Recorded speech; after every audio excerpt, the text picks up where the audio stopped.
vi luôn phát vi ở đây vi đó hả trà bông Việt Nam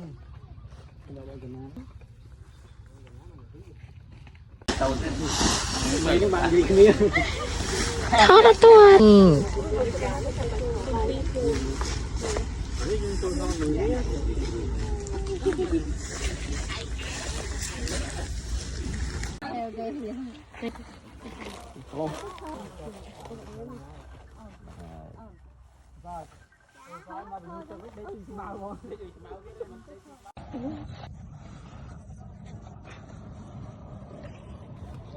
Nam đây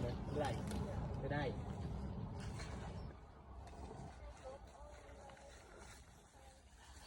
sao được chơi lỡ vào đập phân người làm gì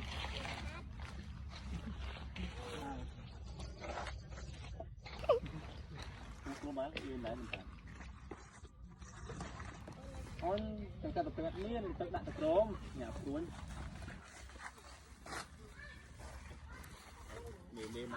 tay khom ấy nói cho tôi lơ mà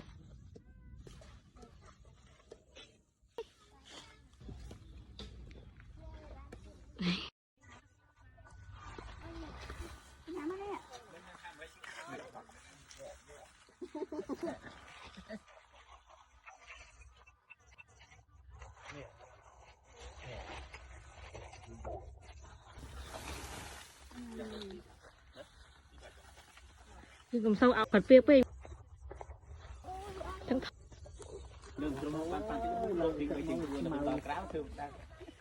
là cái có không đó ôn mũi đất nhưng mà này con mét 8 hay cái nam mét học